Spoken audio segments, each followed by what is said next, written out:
want to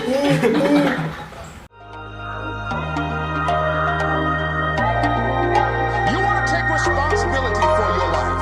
I got me here, I can get me out of this. I'm gonna show you how great I am. What's going on, YouTube? It's your boy Aydian here, and I'm very excited about today's episode because I'm doing an interview with a company and a guy I've been working with for like 4 years. Yeah.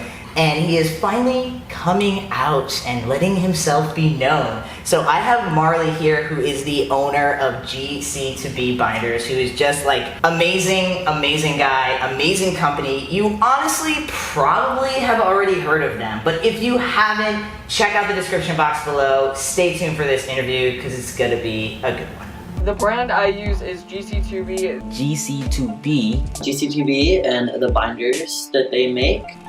Your boy's got his new GC2B binder. Ooh, we love a flat chest. From GC2B. From the website GC2B.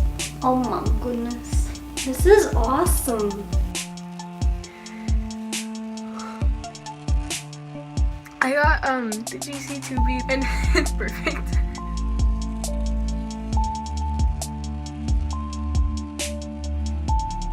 Yeah, it's definitely the first time I've sat down with someone and talked like in an interview format about GC2B, so. It's exciting. Yeah, it's cool. I mean, as a business owner, as an entrepreneur, as somebody who loves like the business mindset, it's, you know, what kind of navigated you in that position to begin with, like as far as business and as far as like binders specifically? Yeah.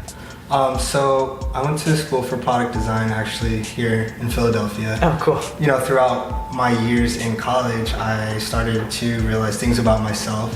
And I was experiencing body dysmorphia and I didn't realize that, you know? So my discomfort was stemming from my chest mostly and, you know, other body things like curves and, you know, we all know. Yes. So I started, you know, doing the whole double sports bra things, and then I found compression shirts for cis men with gynecomastia, or like cis men that are overweight that want to slim down. So I started using those, and it you know, flattened my chest a little more than the sports bra. But I was like, you know what, like I am a designer. Yeah. Like, and my school really focused on human-centered design, so it's not about like making things beautiful, it's about like addressing the needs of a person, of a human. So I was like, you know what, I can definitely make something better. So I started prototyping during college. What made you kind of step out from behind the scenes? Because I feel like really more recently I've just seen you out, just being more of a spokesperson, just, you know, just like letting people know, like, hey, B-dubs, like, I'm the guy who started all this shit. You know what I mean? So, like, what really sparked that was, did something happen where you felt like you really needed to start telling your story, or? I talk about it sometimes, but I'm not, like, super out there about, like, my journey with substance abuse and sobriety.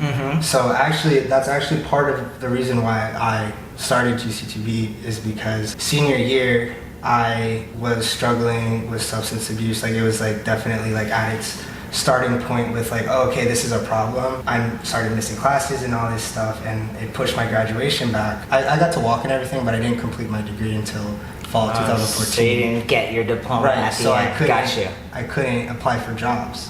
So I had to finish over the summer and into the fall. And I was like, well, I have this binder or this contraption that I'm wearing now, and I don't know how many people out there need it, but I'm assuming I'm not the only one. So let me see what I can do, and like maybe like I can generate a little income before I apply for a job. Yeah, like get you through the summer, you never got to apply for that job though. Which is awesome. But I think that goes to show that like so many people feel alone. Actually, there's like thousands of people out there that can heavily relate, and were in need of that contraption you were wearing in that moment. In business, being an entrepreneur, we do have an ability to reach outside of ourselves. The business is great, the money is great, but the helping the people is the thing that like just goes. And if you can make a buck doing it and pay your bills and give people jobs. And I think something that like a lot of entrepreneurs or people that, you know, want to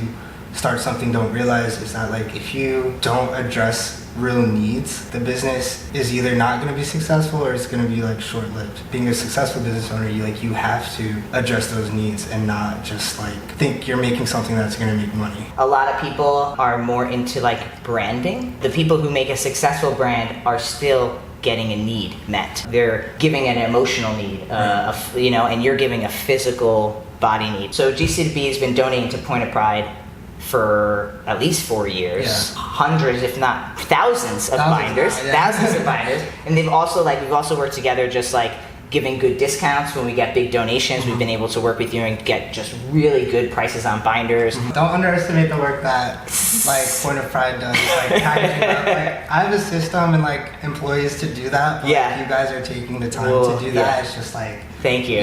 Like me and my 2 volunteers. So shout out to Paige and Elliot and Tyler and Melissa too. They also help. Point of Pride is not the only people that they donate to. There are many people and companies that they donate 3 a week, 2 a week, a couple a month, whatever, you know what I mean? And other ways that they are donating their funding to other resources within the trans umbrella community, queer community. What started that? What started this want to like give back? And what makes you wake up and say, you know what, I don't have to do as much, but I'm gonna do it anyway? I'm a firm believer in energy and like giving to the universe and the universe will give back, you know, so. Reciprocity. So we're not gonna like hoard all the binders in hopes that everyone that needs one will end up buying one, because that's just not gonna happen, and like that's not fair. Or just like giving discounts in hopes that maybe someone will finally buy one or something like that. And also like just thinking like bigger picture with like the trans economy, getting someone in a binder so they can go to school and go to work and get a job is like so much better for a community than like withholding it, and you know those people aren't like doing what they need to do to grow in life, you know.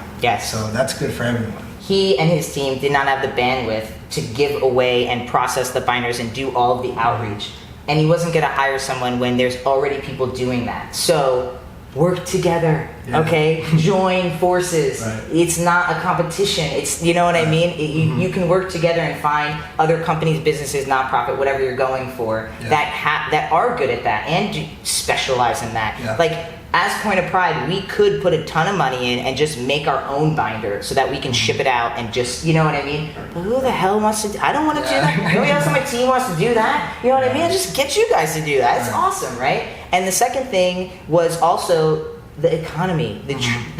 You know, the only way for minorities of any kind, especially if you're intersectional, to get out of debt and poverty and malnourishment is through businesses and supporting one another. And in giving away a binder to Point of Pride, which then gives it to somebody who can then get that job, you know what I mean? You're actually advancing. And now that person can maybe make money, right? And then possibly donate or buy a shirt or buy something to support GC2B past a binder. You know what I mean? So it is a cycle, because as trans people, we can't just take our dollar and continuously put it outside of our community. We have to continuously do our best to keep as many dollars within our own communities so that we can rise up.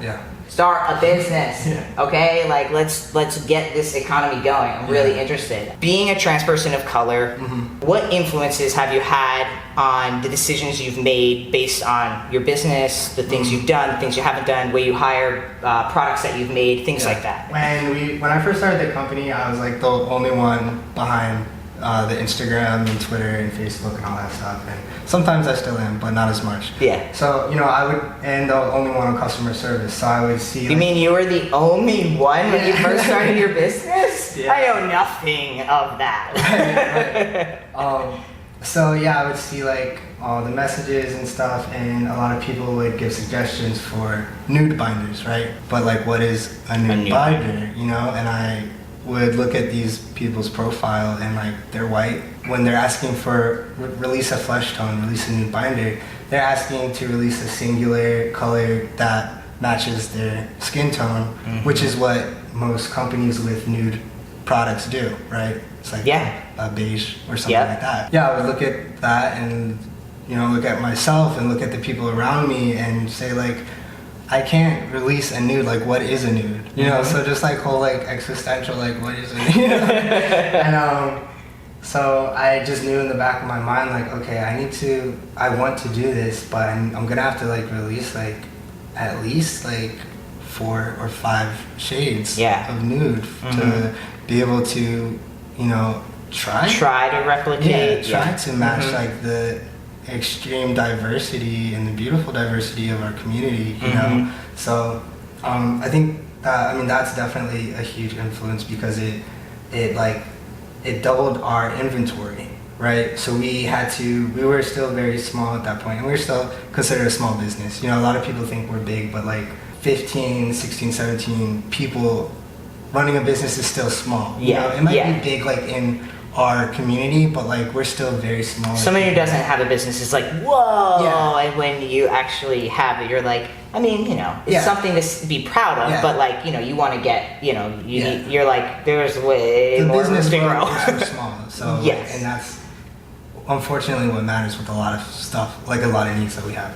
So like we had the black, white, and gray, and maybe we had blue and red. I don't know where the timeline is really with that, but we had to get to a point where we could double our inventory and basically like double our employees and our output and space, our space, everything, marketing, outreach, all the things to get the like people. everything, just everything. So we were in like a 900 square foot office, and it was my first office after like moving out of like the basement. We moved and we had like these things in production, and they sat there for like a good 5 months until we could also do a photo shoot with like a more diverse group of people. So it was like a lot of time before like the thought and the ideation, and then even like having the product sit there for so long, and then planning to launch, like all of that like took a lot of time. So if I were a white business owner, if I would have just released a one nude that matched myself and the people that I'm familiar with, definitely being like a person of color helped influence like the growth and like who we represent and like what we offer as well, because we could have just launched one color if it were another situation. Marli said to me like, and if I was a white business owner, I don't know if I would have even thought about it. If I would have just been like, oh yeah, nude binder, I know what color that is, let me just make it and I'll put that out. And oh yeah, there's black people, so let me put out like kind of a black one too. You know what I mean? Because there's only white and black, right? That's all we have, because that's kind of what we're just taught, right? There's white and black and that's it. And when you said that to me, I was like, wow, like, you know what? I feel like maybe a white binder business owner would have just put out a nude colored and not really thought of it, and then had to think about it after it being shown and people being like, what the fuck, you know what I mean? You gotta think outside of yourself, and the needs, back to what you said earlier, the needs of the people, and the people are not just you and your group of friends, you know what I mean? We want to make sure like we're using our platform, which is mostly like transmasculine or masculine of center, to even like educate the younger demographic that we serve that might not know about, black trans women being at the forefront of like everything, all like, the things, right? All the things. So it's like we want to use that to educate and uplift, and then also like try to generate some funds for them as well.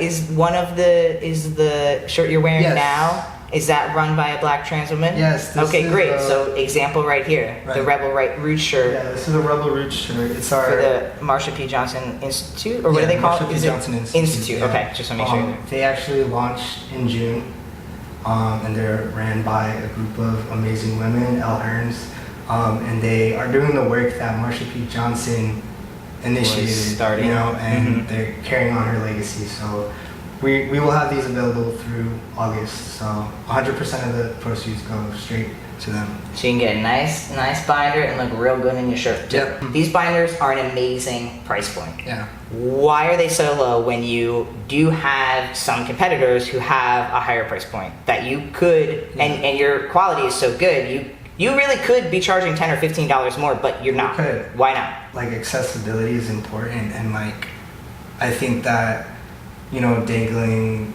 something that's unreachable in front of someone is unfair. I mean, our price point is definitely higher than like some of the Amazon binders and stuff, but like, we are made in the USA.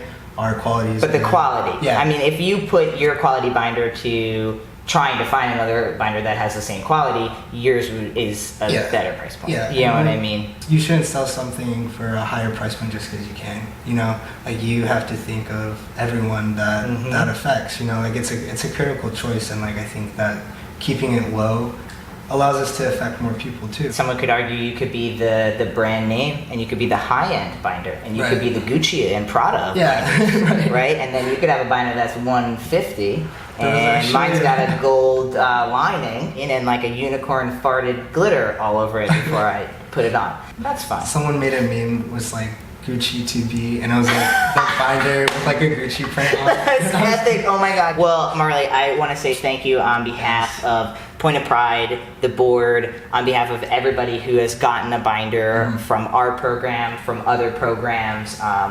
You're really awesome, and I just can't wait to see what the next 4 years bring. So, thank you so much, Marli. Thank you, everybody, for tuning in. If you want to learn more about Marli and follow his journey, you can check it out below. Also, if you want to catch and buy a GC2B binder, any merch, or anything like that to support other communities, you can go ahead and go to gc2b.co. If you're international, just check out the link below. They do have an international link as well. And yeah, it was just awesome. So, let's go back to Philly. Let's go. All right. Peace out.